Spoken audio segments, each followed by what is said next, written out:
My name is Sol Zimmerdahl, and I'm pleased to bring you these how-to videos on behalf of the Oregon Potters Association's Clay and Education program. Today, Wayne and Michael will be showing you the two different techniques that can be used to produce a fish sculpture for this year's donation-based installation at our Clay Trade Show Ceramic Showcase. Sales from the installation will go towards funding the booths we set up at large events to give kids early access to clay, as well as towards funding our professional artists who work as instructors at schools that may otherwise not be able to afford the program. The Clay and Education installation at Ceramic Showcase brings in around $3,000 a year. Some of the schools that we work with provide supplementary funding for our artists. But to get our teachers into schools that need us most, we're hoping to raise more money than ever this year. Wayne will begin the video with a tutorial on building solid, then hollowing out, a method I've actually used in the past to create a fish of my own. This fish was built nearly solid atop an armature of tightly packed plastic bags, then cut open, hollowed out down to 3/8 of an inch, and then put back together with the score and slip method.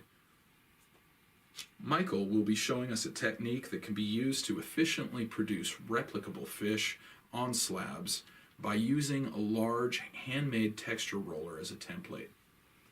I hope these videos inspire you to make a donation piece for our 2025 installation, or at the very least, provide you with insights into different sculpting methods you can use to broaden your own artistic pursuits.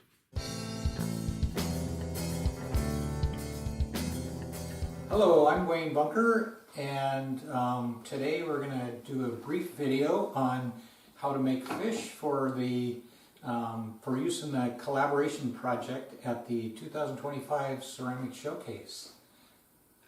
And I'm Michael Simmons, and I'll be with Wayne doing a similar project, but this is more of a bas-relief copper repoussé technique that I'll be showing after Wayne's demonstration.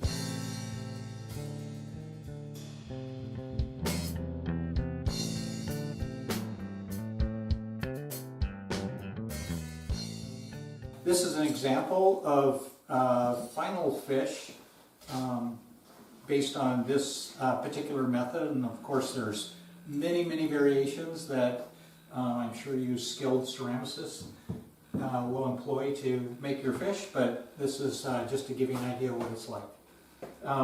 So I'm going to start with creating templates. So I use templates to make it quick and easy to get to the initial rough form of the fish. And I have a few examples of templates. So what I do is I go on the internet, I find some fish that I'm thinking about making, I make print large pictures of them.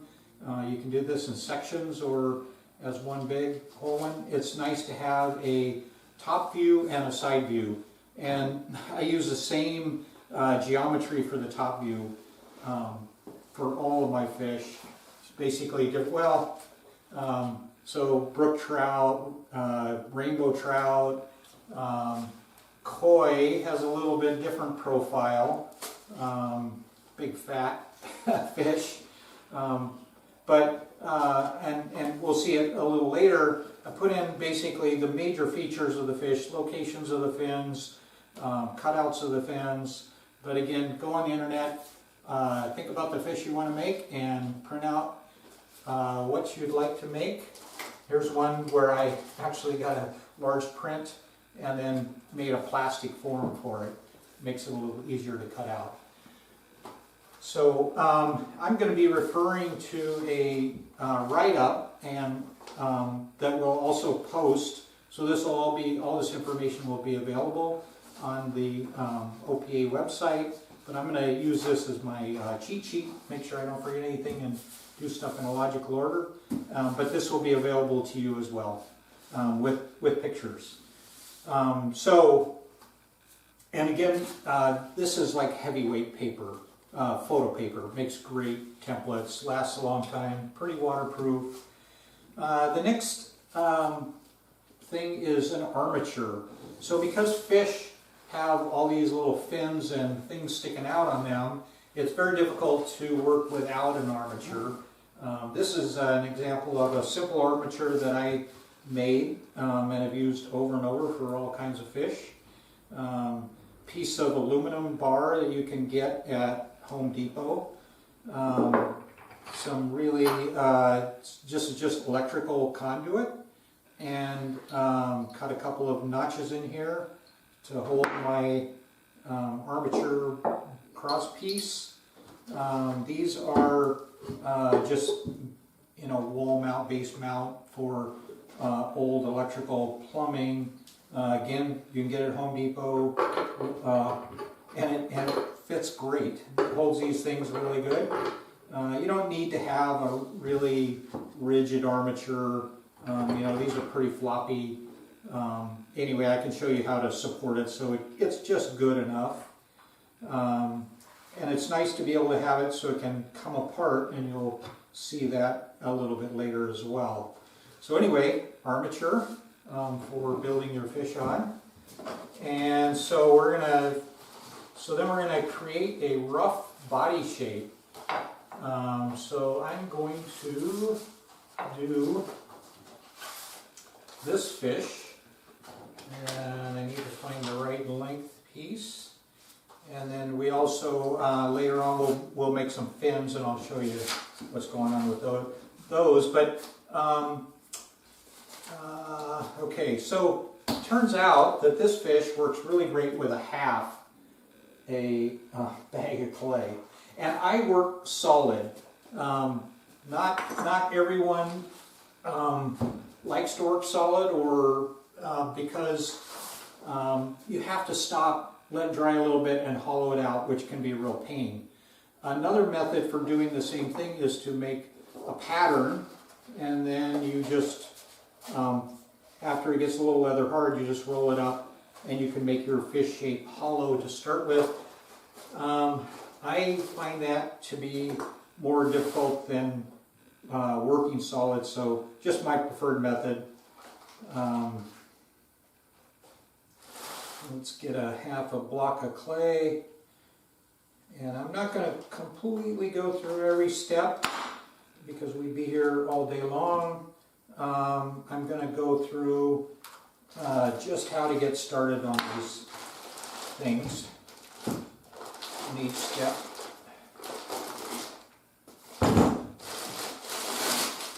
And I primarily use Timberline sculptural clay, but I'm trying to do some raccoon now, so this is Pipenberg sculptural clay. So now we're going to take this, and we are going to make a fish out of it. Turns out the thickness of a bag of clay is just right as well. So we have the thickness there.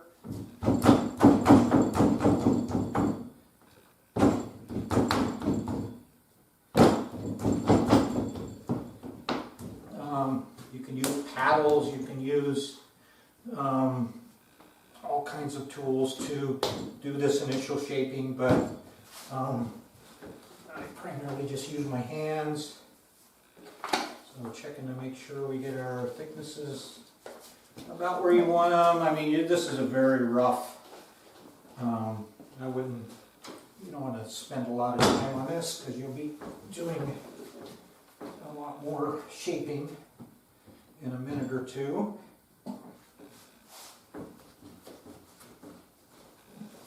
So keep working on this dimension. And I generally, I'll leave it a little bit thick, especially in the tail section because it won't support itself.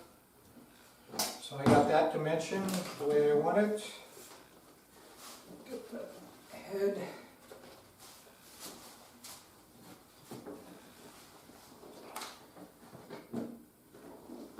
Okay. Look at that, a fish. So let's see, getting pretty close.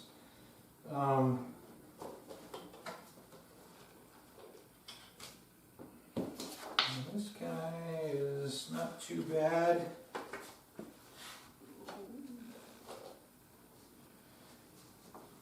And so now I'm ready to put it on my armature.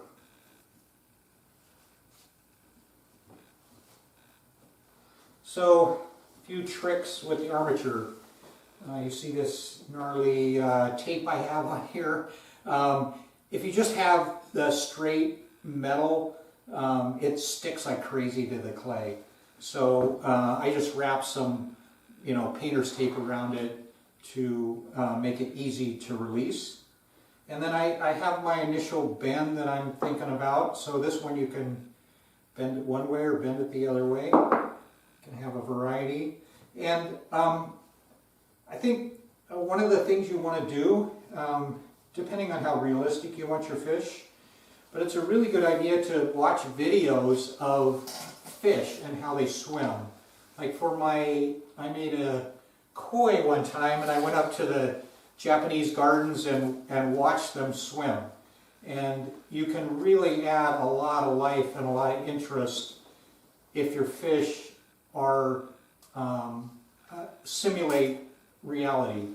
And so one of the things I noticed, one of the things that's really cool about koi versus trout have a very rigid tail, and salmon as well, and they only bend from the center of the fish back. So if you come in with a trout that looks like this, it's just not gonna look real. Even if you're just making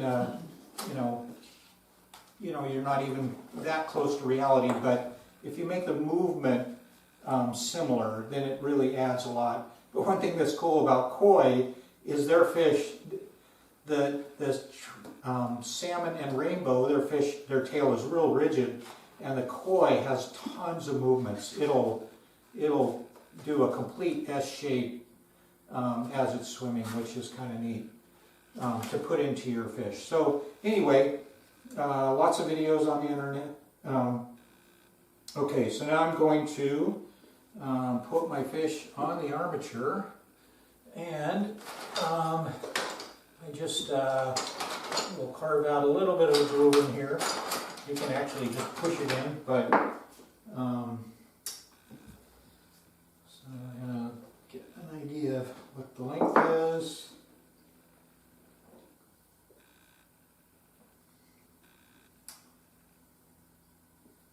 And again, it's actually better not to really embed this thing deep, just all the way around. It makes it way easier to get out and to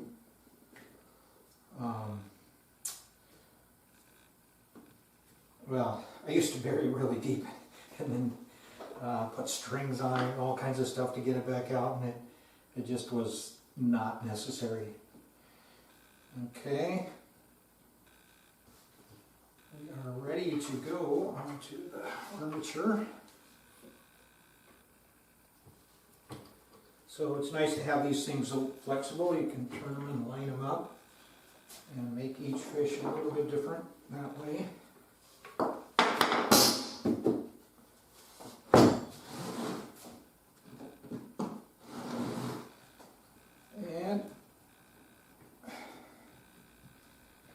Go, and then I usually will add, because it's so, I don't want it falling off, and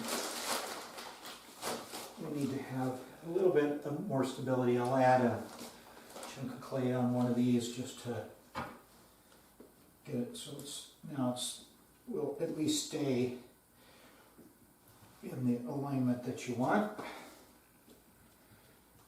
And then time to start refining the shape a little bit more. So what do I use to refine the shape? I use a knife. Probably the main one I use is the back of this tool.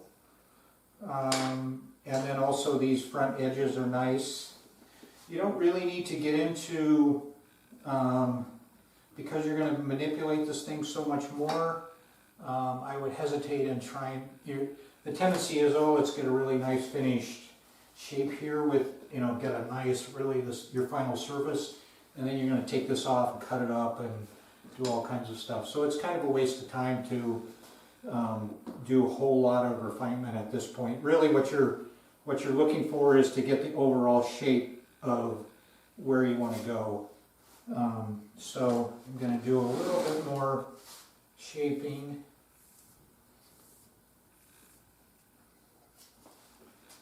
And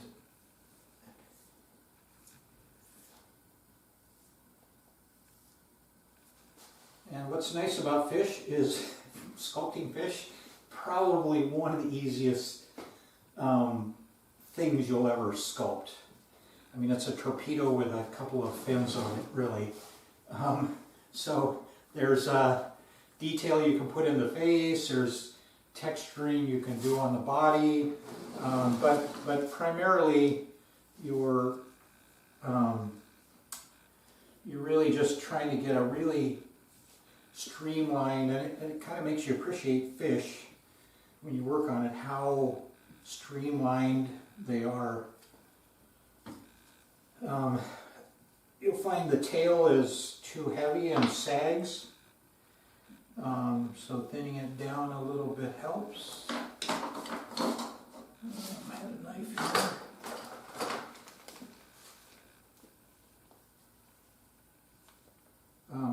But you'll have a chance to really give the final shape of it later on. Again, you're just kind of roughing it in at this point.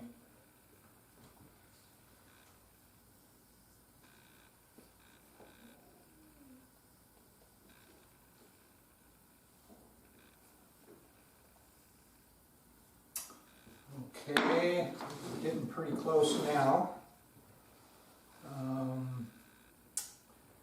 Let's see, what did I do with my...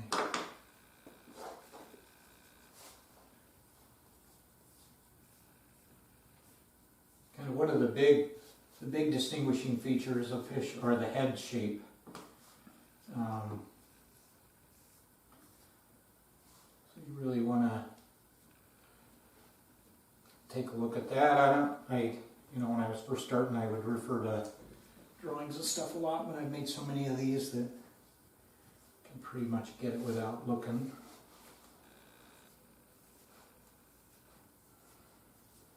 Okay, let's see if we got,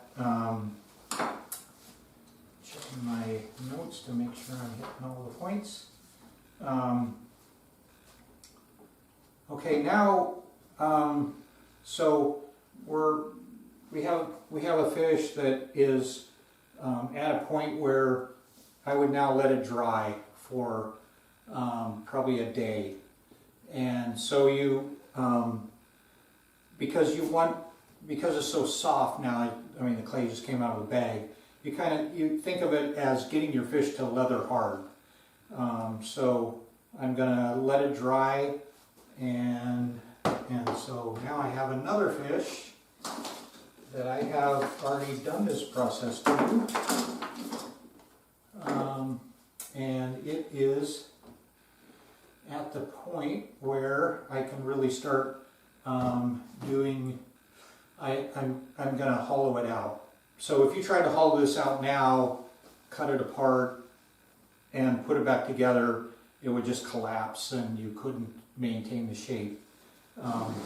So how long do you want it to dry? I think most of you know what a leather hard cup is that you're going to put a handle on. It's dry enough so that you're not going to have a shrinkage problem between the new and old clay, and but it's firm enough it's going to retain its shape and not get misshapen. So I got my next example fish. Bring it to the picture.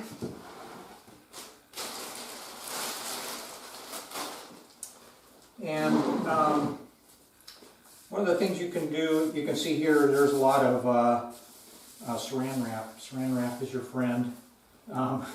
It will really help maintain the dryness. I do saran wrap and then I do plastic over the top of that. Or a couple layers of plastic, whatever.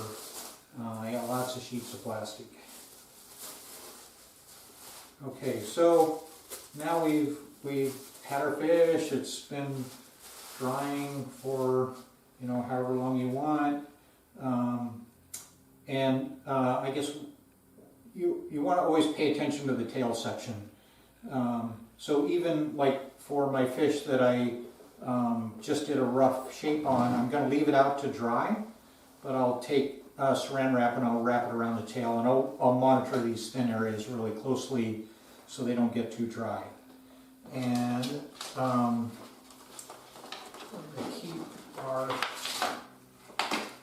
going to keep this because we're going to use it over and over.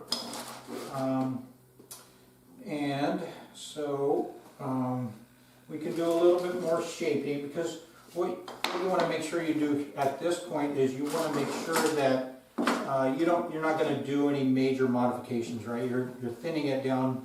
You're going to now thin it down to the thickness that you want, so you don't want to have to go back and add a lot of clay in one location or another. So I'm going to go ahead and do a little bit more shaping here and get it kind of closer to the final. And with it being leather hard, it is going to maintain, it's going to stay wherever you are finalizing it.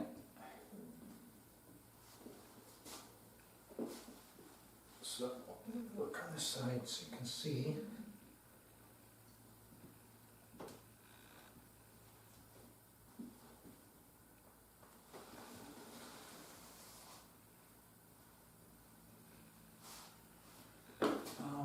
One of the really nice tools that a lot of people don't know about is a rake tool.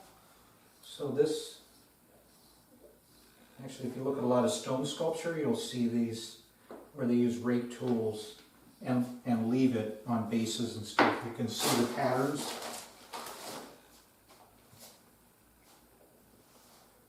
So just go back, add a little clay here and there where you need it.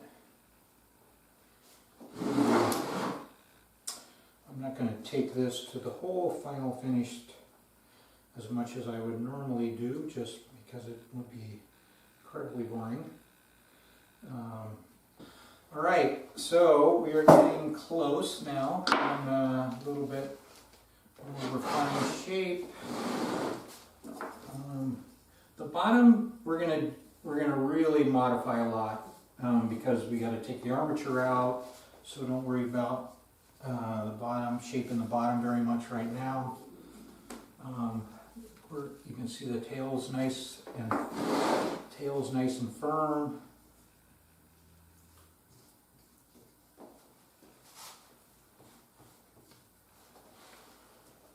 A little bit more on the tail.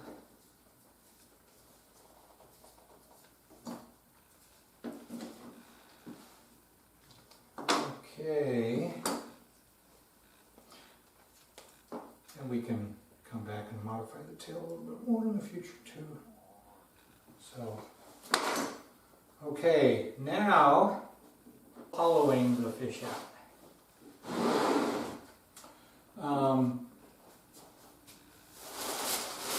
So it's nice to have a good supply of foam.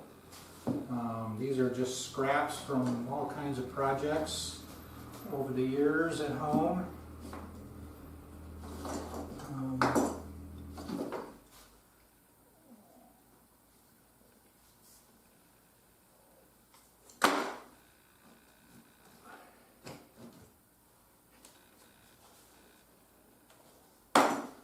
Okay, we're done with the armature. Of the picture. And so removing the rest of the armature, pretty easy when it's on a surface like this.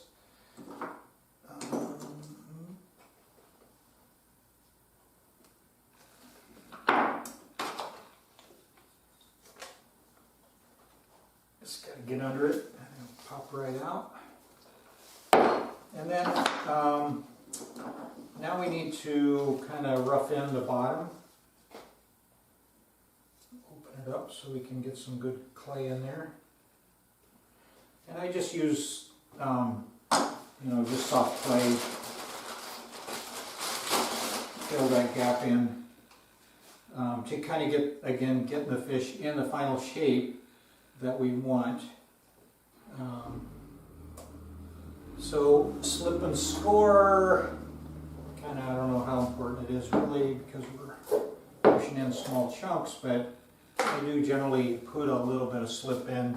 And so I want to talk a little bit about the slip that's used for these sculptures. It's not really slip as you would normally think of it. I think of it more as a mortar. So you're using a pretty thick, it's a pretty thick blend, and I put it on very heavy. And so you'll see that especially when we put the two pieces back together, it's a really heavy slip. It's a huge point of failure. You're jointing when you put the fish back together. I'm actually trying something new recently that I haven't even fired yet, and that is to use the slip, and I put some Darvan number 7 in it, and so you can really bump up the solids, but you still have a mortar type slip. So that gives you less water in the mix. And so the shrinkage, you're just trying to get the shrinkage rates more aligned. So just take some clay and fill that joint in. And then we're actually going to come back and carve away a lot of this with the hollowing process. But again, just working on trying to get your overall profile, think about it in two planes, profile of the fish where you want it. And again, you can see if you had gone back and done a bunch of finishing and put surface texture on it and all that stuff, you're just going to wipe it out when you do this, break off fins, so don't waste your time till you get your final shape the way you want it.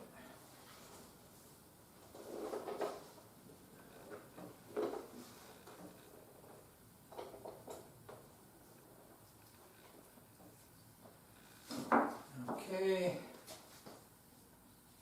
that was when you can really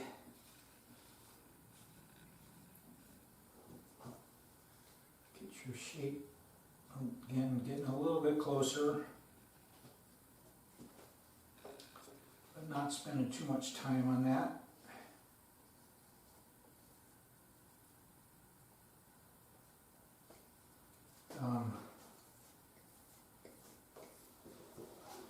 If you watch, if you're somebody who likes a really, really smooth surface, lots of videos on YouTube talking about stages. Some people go through 4 or 5 stages to get the surface really smooth. You can see I'm not one of those people. I kind of like a little bit rougher surface shape.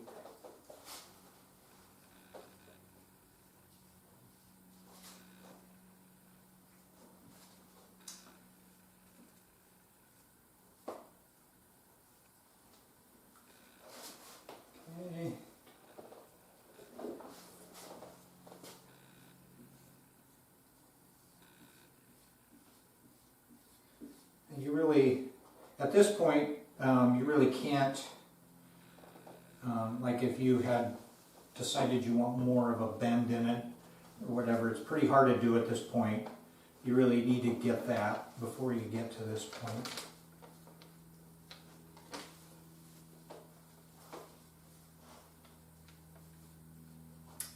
Okay, so now the next step is hollowing. And that, so I'll share some key learning I have. it on the convex side, not the concave side, because you're going to want to get in and hollow out this area of the tail the way I cut it. And if you do it on a concave side, it's really hard to do. But you can cut these up however you want and glue them all back together. People do it in all different ways and thin to all different thicknesses. Just again, this is the way I do it. I cut the head off because what I found is I generally will do an open mouth, and if you are, I used to just cut the whole thing in half all the way, and I got a lot of cracking right on the open mouth because that dries so much differently than the main body of the fish. So I'm going to cut it to where I can reach back in here and hollow that.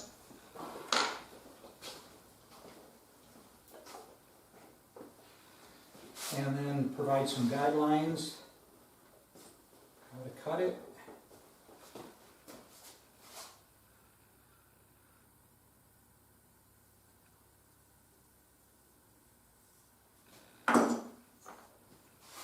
And by cutting it with a knife about halfway through, you're able to get right down there and chop it into.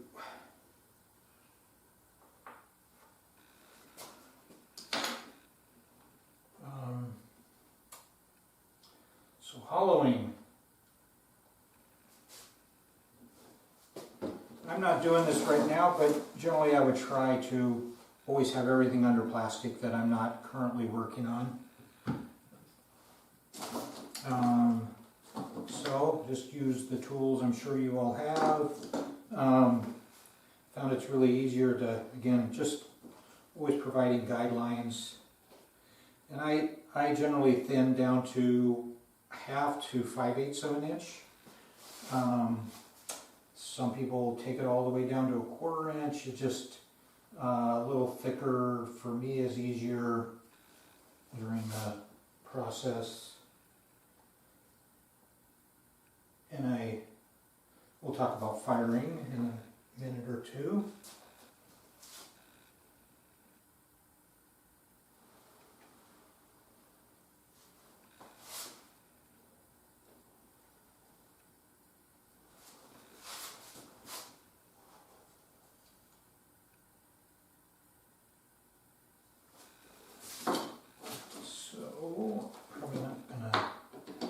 Okay, so hollowing, one of the skills developed as a potter is judging thickness with by feel. But one other method is using the pin tool, and because I fire these so slow, the thickness is not that big of a deal. I'll have areas probably on fish that are up to 1 inch thick, maybe in the tail section. Just for the sake of time, I'm not going to do a real detailed hollowing. So get it as hollow as we can.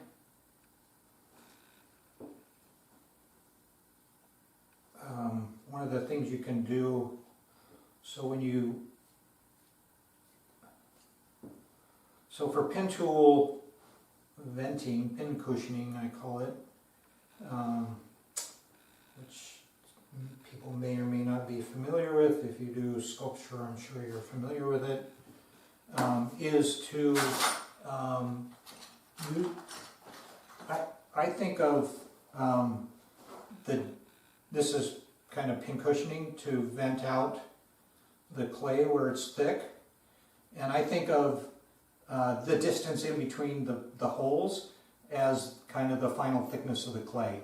So even though this is close to 1 inch thick, I think of it as a 1/2 inch thick, and then you can then smooth those over and they will vent just fine, you know, when you're bisque firing, and you will never see them, but you've really reduced the possibility of getting, you know, exploding bisque wear. So I'm just going to do a partial hollowing. I would spend a lot more time on this and make sure I was a little bit more even. But we're just going to go with that. I'll do a little bit of hollowing here.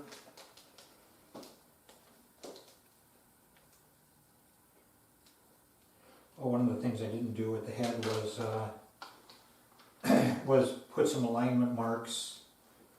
You know, if you're really cutting up stuff a lot, you can put some alignment marks. This head tends to be so symmetric, it doesn't matter if you put it on upside down. Okay, so now we're ready to reassemble. And if you find that it's still a little bit soft, you can let it, you know, drape some plastic over it loosely and let it sit for a while. Okay, so reassembly. I did struggle a lot with cracks until I came across somebody on the internet that used a technique of really thick mortar type assemblage. So what I mean by that is take your really thick slurry and I'm going to put it on really thick, like probably 1/4 of an inch thick when I'm done. And it fills in all the gaps. A lot of it will squeeze out when you're pushing it together, but you don't have those like crack initiation points.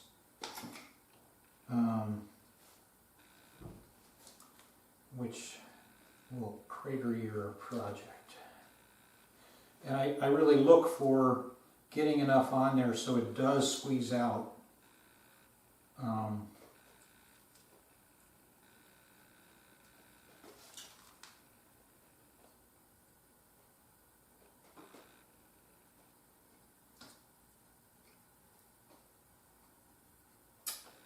Okay, lots of slip, slurry, mortar, whatever you want to call it, and then squeezing it together really well.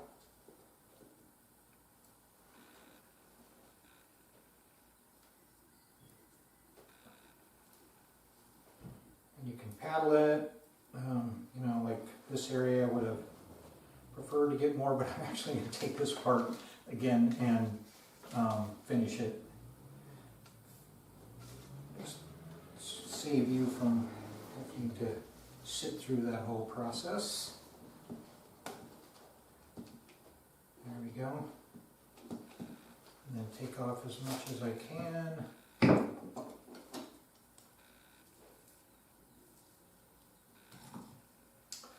If you can get where you can get to the inside, you know, and kind of pack that joint, it's good. It's not required. So you can do these on blind joints, which is what we're going to be doing with the head, right? You can't get in there and do anything about that joint. So now the head.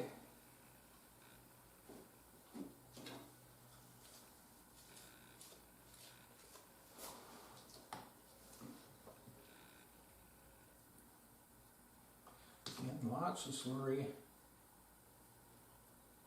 If you had a really, you know, uniquely shaped head or something where you needed to keep track of things, you just put a couple of score marks before you take it apart, and then you can get the alignment right.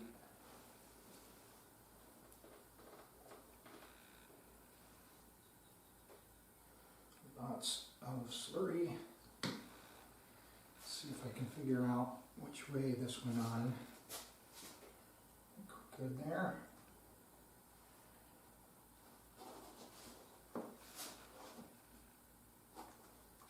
so that's kind of what you're looking for. You can see that squeezing out.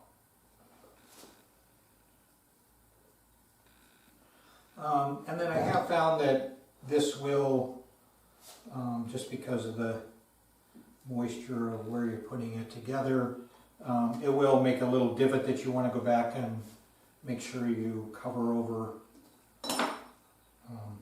smooth out.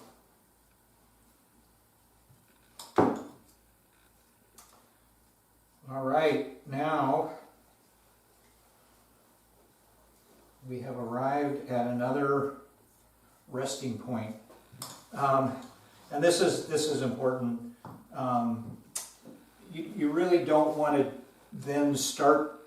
Your temptation is to go ahead and start finishing the fish, and this resting point now is allows that really softer joint to absorb into the clay around it. And if you wait 12 to 24 hours, then that joint will be solid. But if you do it now, I mean, if I push on it, I can move it around.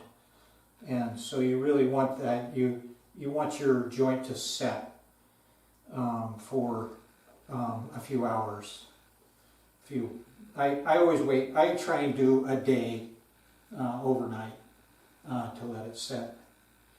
So we're going to now assume that we have 24 hours has gone by, and I am going to move on to finishing the fish, and firing and all that stuff. So I'm going to set this guy aside.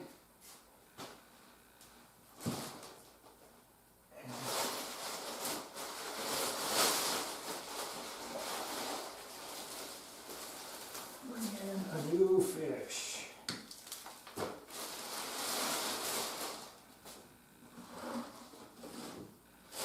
Okay, so voila, this fish has been, it's been 24 hours, and we're now ready to start the finishing process.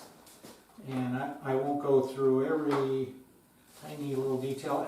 I would normally spend quite a bit of time on this step, where you want to get the surface really smooth, you want to get the fins where you want them, you want to get the face the way you want it, so on and so forth. But so let me talk a little bit about what I have going down here with my supports. And let me get this out of the way. So I make a lot of my own supports, and those supports then translate into kiln furniture that I'm using for the firing. And I'll go into that in a little bit more detail, the kiln supports. But what I have here is I just make T supports with a V and little pieces of foam for the so I have something to hold up the fish while I'm putting the fins on and letting it dry and so on and so forth. Very easy, same clay that I use for the fish, works just fine in glaze firing. Tend to make them pretty thick so that they, are not going to collapse. I actually have a bunch of little bars and stuff that I put around the fish, just in case there is a problem with the kiln furniture, so a glazed fish doesn't end up landing on the kiln shelf. But I think I've only used that rescue plan once, that it actually ended up going down and resting. So more time on finishing. Getting the surface the way I want it.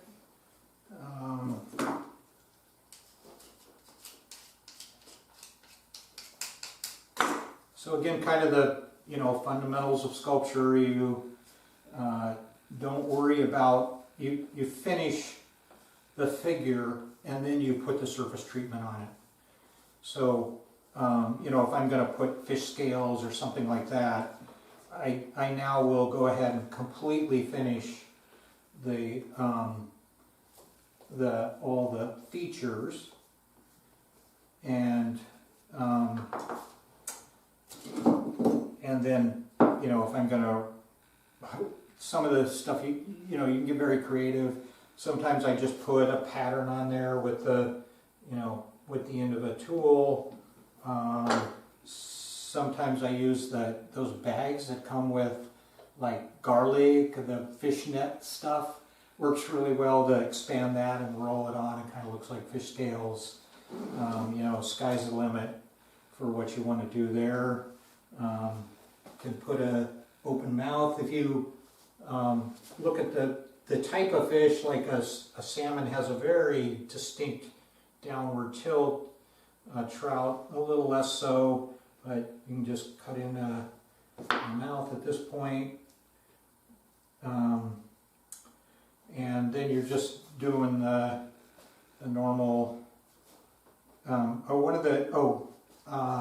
so where do you put stuff? So to make it realistic, time to pull out your pattern again, and how can I best show this? And kind of locate where you're going to put stuff. Makes it really easy. You know, something you've taken off. So I got a dorsal fin here. I got an eye here.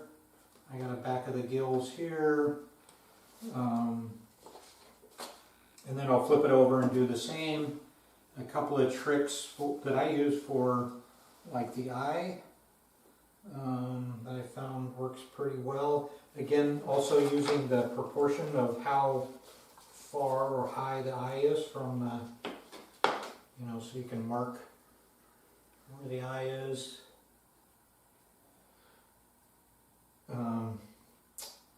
One of the, you know, if you study pictures of fish, what you can see is there's a there is a kind of a unique thing with fish that the eyeball, looking for my favorite tool that I don't see here. The eyeball, I go ahead and kind of form the eye.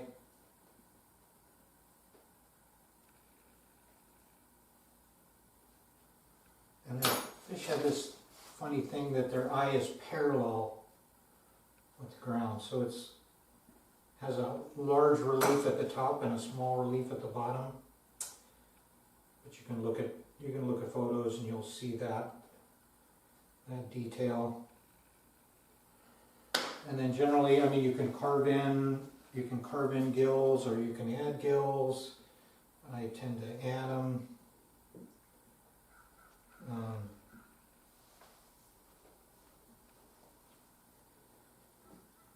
So get all your details done. I'm not going to spend a lot of time on those.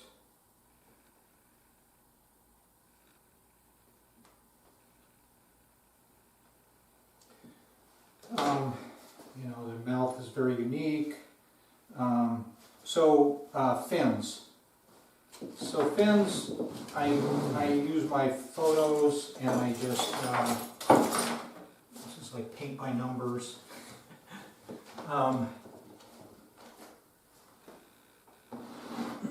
Take a piece of clay. I do between 3/8 for a fish this large. I'll do between 3/8 and a half inch, or between 3/8 and a quarter. So it's like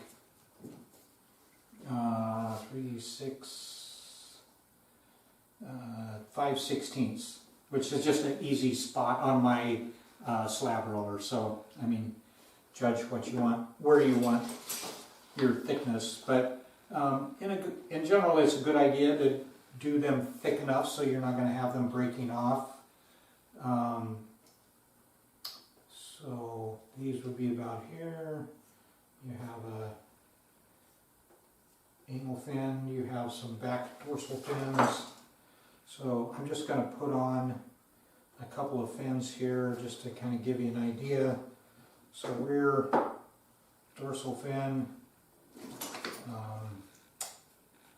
You can make a fin look lighter by carving it down thinner at the edges. Okay,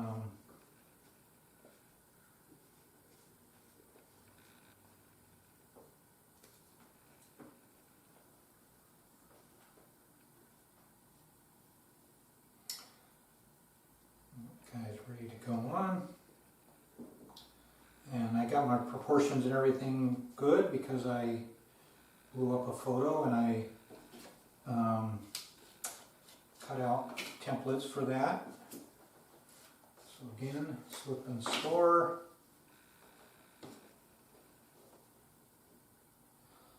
And then one of the things that I would encourage you to do is to not only just attach it like that, but also, and if you don't have one of these kinds of tools, they are awesome. 45-degree angle there, so you can get a nice, you can make boxes, you can do all kinds of stuff with them, but what I primarily use it for is cutting filler material to really strengthen these fins.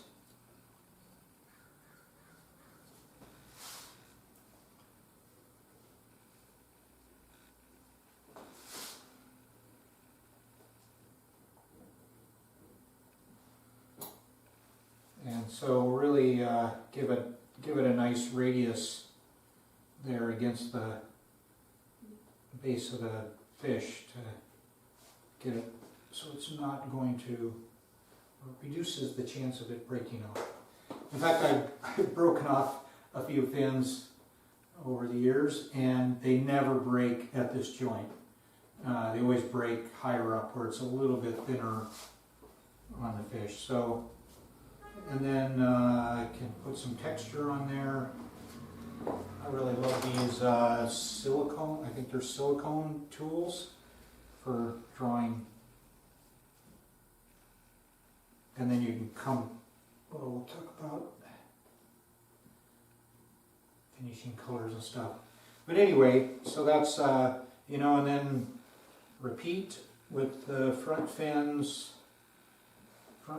back fins. You know, you can give, again, this is a great spot where you look at the fish, actually videos of them swimming, and you can, you know, give the fish a little bit of life by moving the fins and tilting up and down and things like that.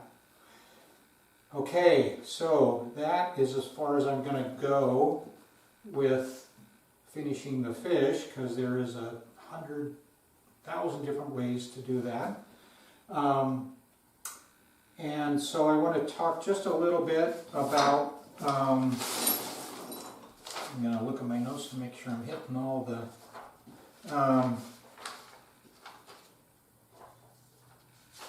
so the finishing, well, now I want to, make sure you give it some good holes in the bottom. So for the collaboration project, Connie had talked about mounting them on bamboo. So we probably need some pretty big holes. Generally what I'll do is I do 2 holes, and you know, you can just cut them in. You can, I actually just use like a drill bit, a drill, and drill a hole, and it kind of gives you, try and get them straight up and down. If you have anticipation of going into production mode with fish, here's a key learning I have, is standardize the placement of your holes and the sizes of your holes. So that, and because now you're going to make mounting, and so you want the mounts, like I have stone, wood, all kinds of different mounting, sometimes ceramic rocks, but I have a standardized distance between the holes, so those I can mix and match the bases. It's not a unique base for every fish. So, I mean, if I was going to put a hole in it, there's all these different kinds of tools like this for drill your hole. Okay, so now I would go into the kiln and misfire it, and I would just use, just take the foam off of these guys like this and misfire it. So now I have, a good support for the fish when it's misfiring. Glaze firing, I glaze the entire fish. And so I tried kiln wash on these things, doesn't work very well. You end up sitting there grinding away, trying to, this may have been one that I had. Oh, you probably can't see that. Here's an example of my holes. And for outdoor use, you want to put plenty of drain holes, so if you do get water in it, it won't break in freezing weather. Let me get one more thing to show you.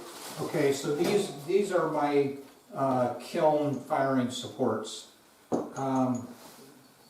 It's basically the same thing, but you can buy the bead wire, and the fish will rest on that. You can see I have a whole lot of options. When you get into larger fish like this wire will not support it at cone 6, which is what I fire to. So you can go in the write-up, it gives you the name of a company that actually will supply much thicker, heavier duty. This is still kiln element wire, but it obviously is not going to bend even at cone 6 when you get to these really heavy gauges. So I think that brings me to the conclusion of my section of the presentation.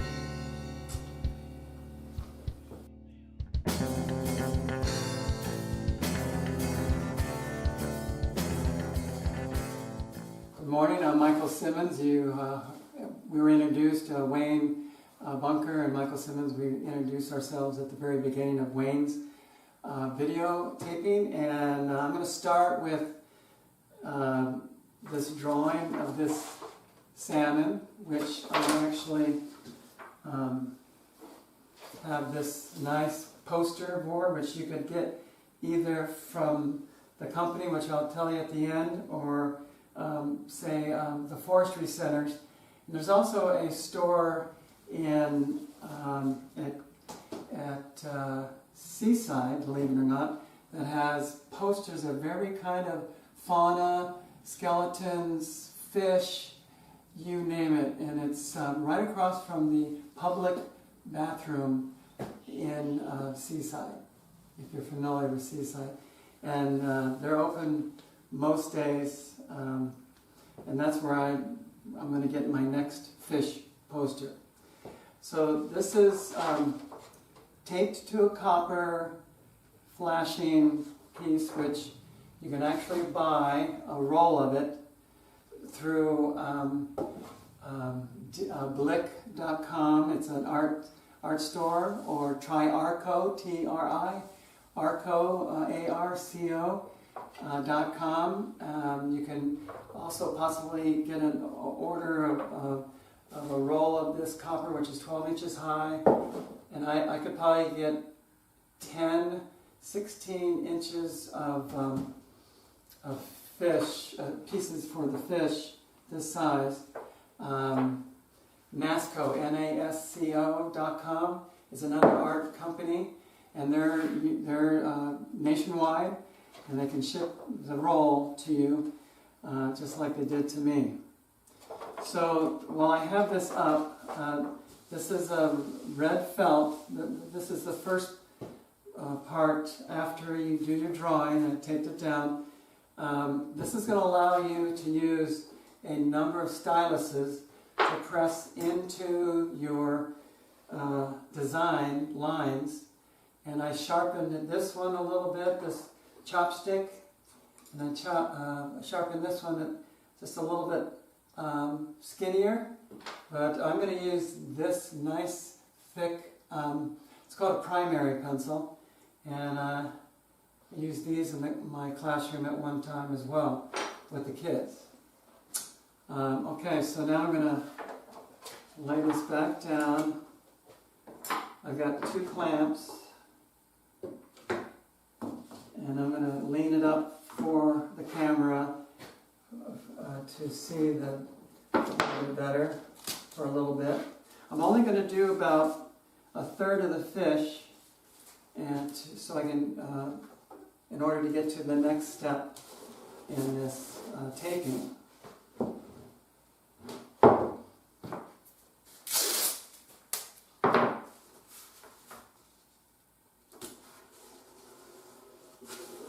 I'm hoping the masking tape will hold and on the felt and on the fish. So like I say, I'm going to use this primary pencil, and I'm going to lift it up now for closer up video.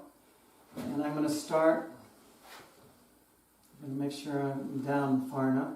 So I'm going to start here. You can create a little piece of clay, round, push it in there to give it a 3D effect and make the circle for your eye. You don't necessarily have to buy a real looking eye. So I'm going to press down, and I'm going to put I'm going to go all the way around again, but not connect those 2 lines. Make sure that's in there, got that. Okay, and then I'm going to go start the middle line. And it's actually 2 lines, a little separated. And I'm going to do this bottom line. Now, one thing I learned from, these are actually, were made at least 30 years ago. My master potter, Daniel Stevens, he's had these ever since I've met him in 1982. They were in his shop. This one is more of a full, straight on, a little curvature in it. And this one that I brought from Daniel's has a curved tail, same facial and body, but a little more curved. And there's a 3rd one that's at his studio that's even more curved than those 2. And here's another example. This is 8 inches in diameter. You can buy them at Home Depot and or Lowe's for that matter. And this is for concrete pouring. And this is 10 inches wide. And this is a landscape that I did. But I won't be making an image of that on the wet clay. So, back to the drawing. I'm going to do a fin now. And again, I'm going to press down as hard as I can.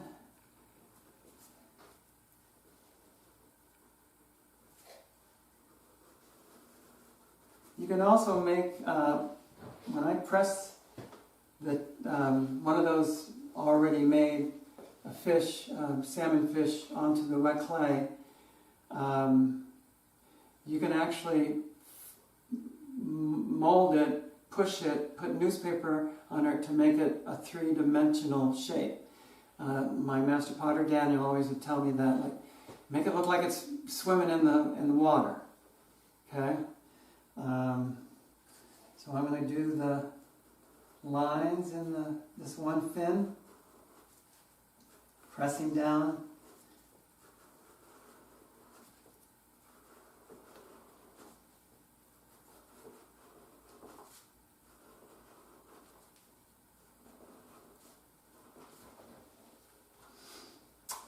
And I'm going to do one more fin, but I also wanted to say I'll be sending Sol, the videographer, and or Wayne, who just demonstrated before me, my information step by step by step. So that'll be on the website as well. Back to the pressing. I'm going to do one more fin.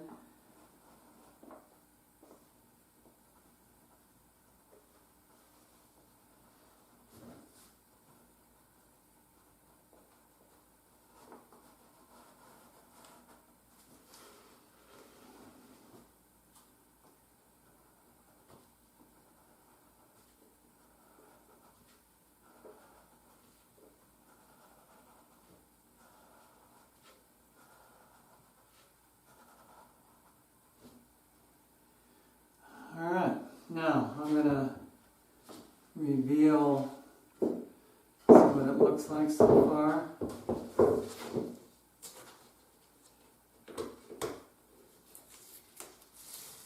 Without ripping the drawing.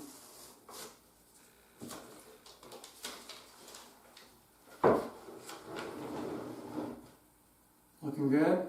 Alright. So later when I take this home, I can press little dots for the textures that are on almost every fish. Not so much scales, but textures. And there's a variety of textures you can use. So there's that step. And we're going to move on. I'm going to put this, go out of the picture, and slide this in.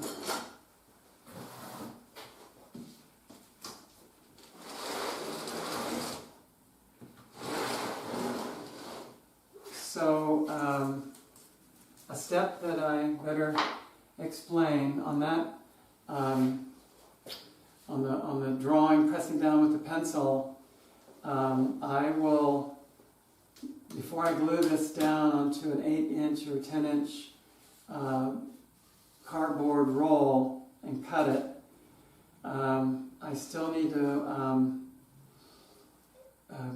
go over it one more time on the copper, press it in one more time, and I'm going to have to do it the same way here when I press this in to the clay, and I'll demonstrate that. But what I found to release the, before I roll it out, I'm going to put a little bit of WD-40 so it won't get stuck to the wet clay. I did not put, I put plastic over this last night, so it hasn't been able to dry out at all. But this will help with the process. So I've got the WD-40 to make it a lot easier to release itself. And I'm going to start right here at this one end, because it's basically going to take up almost this whole 16 to 18 inch slab that I made, rolled out last night. Start about right here. Yeah.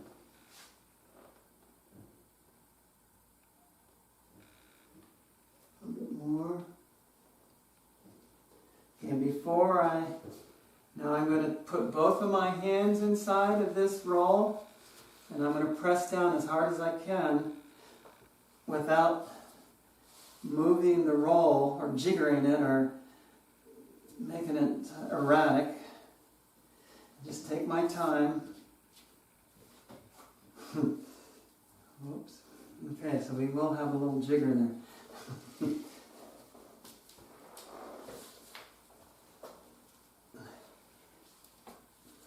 Make sure you get the whole back of the fin, and then I'm going to turn this around so we'll show the camera. Hopefully you can see that. Okay, now the next step, of course, is I'm going to take one of my regular pencils that I brought, and I'm going to put the board back, the wood end back in there to help with this close-up part, but not too much more higher. And I'm going to start putting the lines in. This area here I didn't press down at the very beginning. The back fin. also can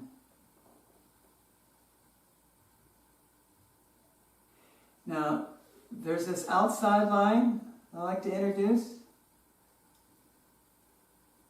because eventually I will cut that back about right there in the middle to come back, let it dry out a little bit, and then I'll take water on my fingers and I'll smooth it. I'll make the outside of the fish nice and round before I start manipulating it to make it more a bas relief, or coming out from the wall with a little bit of concaveness to it. So I'm going to go back to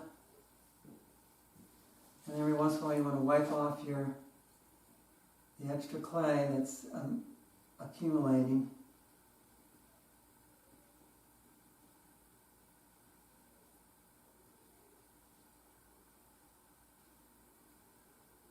Now I try to make each fish a little different, especially when I'm glazing it. I'm actually a raku artist, and I have a 3 triptych fish with lots of waves on an old barnwood that's 44 inches long, and it's all of it's mostly raku fired.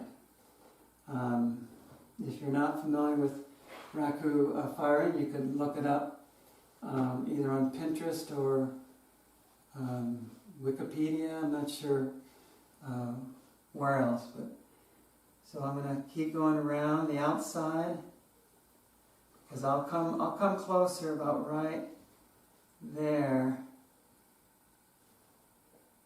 when I actually cut it out, and there's still a little extra. Nobody's ever complained. Any person that my customers, I guess you could say, have never complained about the little extra line that I use.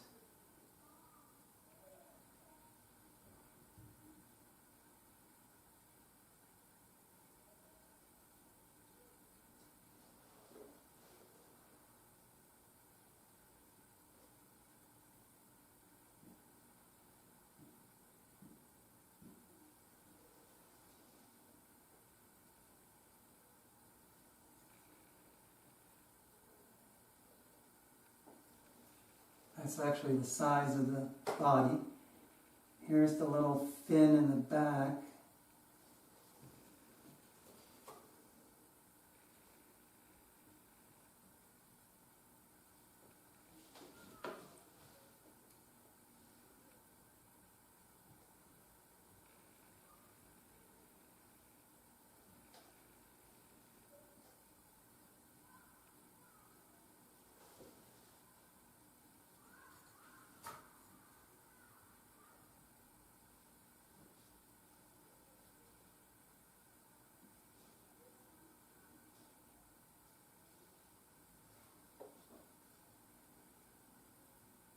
It comes out.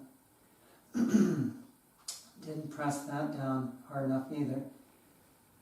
This little section.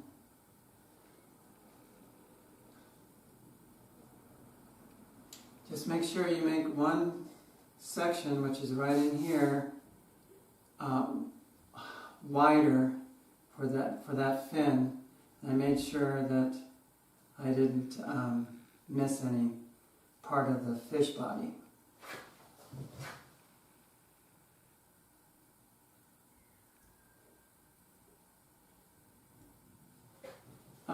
I'll come back later after it's drying, and I can manipulate it to make it look more 3D, but it's still going to be a bas relief.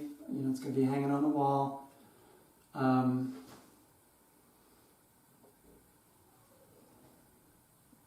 then I can also put textures in here later.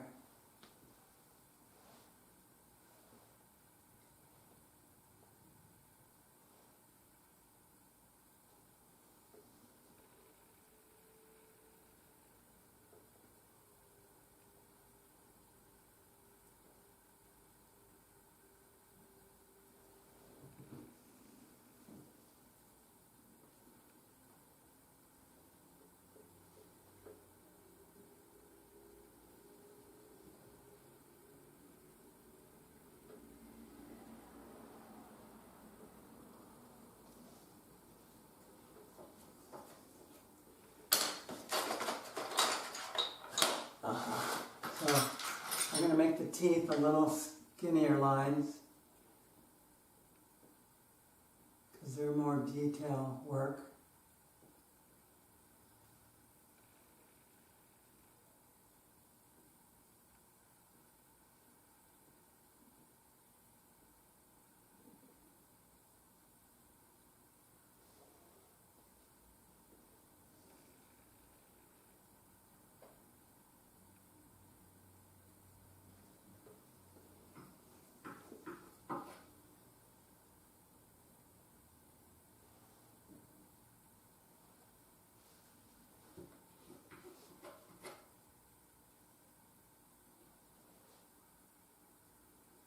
That.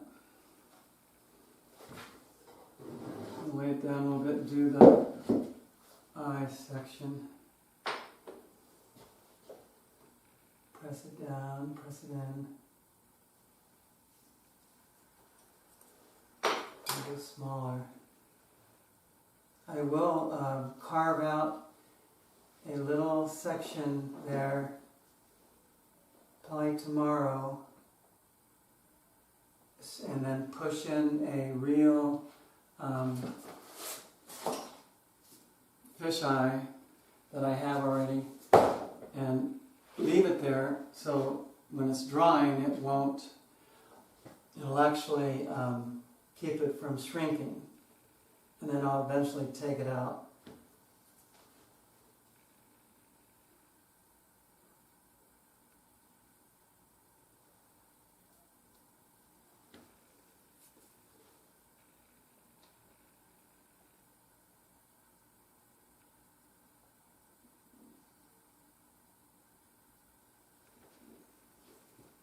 And again, I want to put a outside line, and I can always cut most of that out, except for I'll leave a little bit there between those two lines to take my sponge and smooth it out when it's not so wet. Okay, one more fin.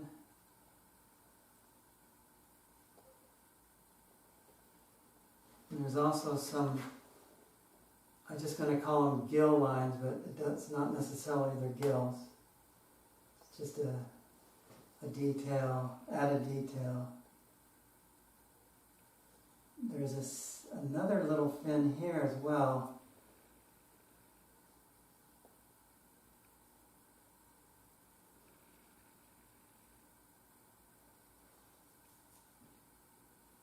And then another accent line,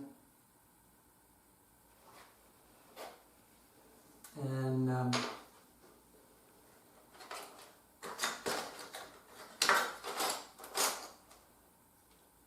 won't, these are probably two, that's a good idea, but what I can do is I can take my pencil and start putting in the texture on the fish. Some are bigger textures, some are skinnier, thinner, smaller textures, and I can even come up into this area as well. And basically that's going to go all the way through, just up here. That's going to be a reddish color.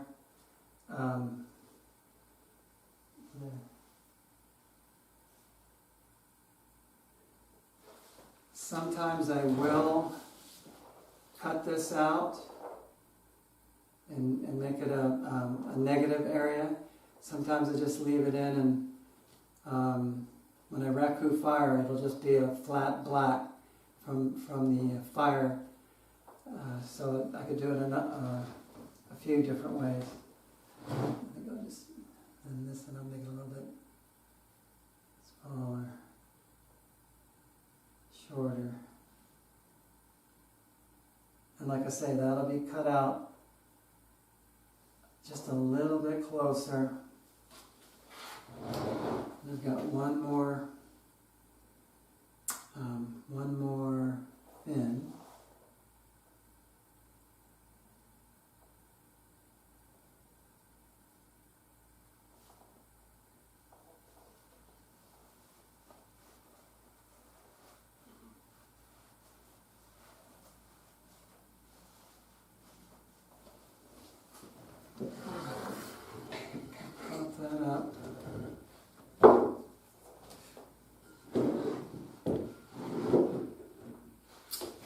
So I'm going to leave that there before I end it. Just a reminder, the roll of copper 12 inches high by X amount of feet can be bought at nasco.com, dickblick.com, which I used for years as an art teacher, Triarco, or nasco.com. They're all American company art catalogs.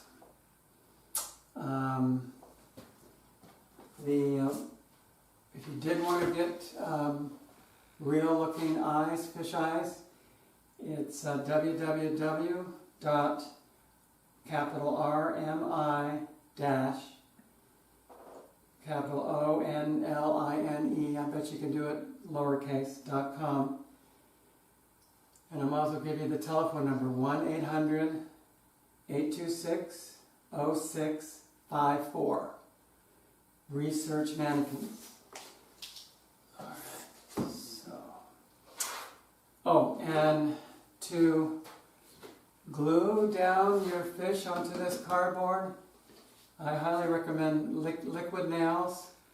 There's also a strong affixative adhesive that you can get at Par Lumber. But this works good. This has lasted forever.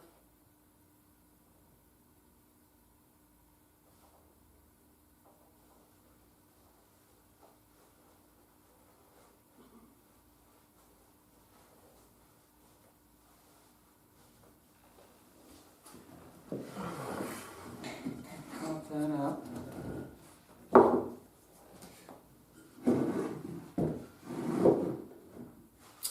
So I'm going to leave that there before I end it.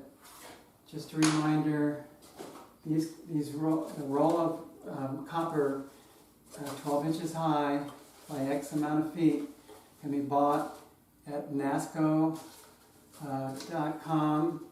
dickblick.com, which I used for years as an art teacher, Triarco, or nasco.com.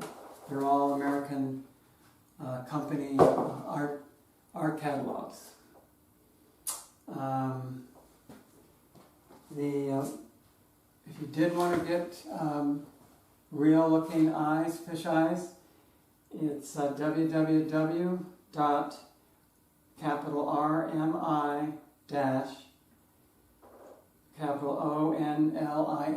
I bet you can do it lowercase.com. And I'm also give you the telephone number, 1-800-826-0654. Research Mannequins. Alright, so.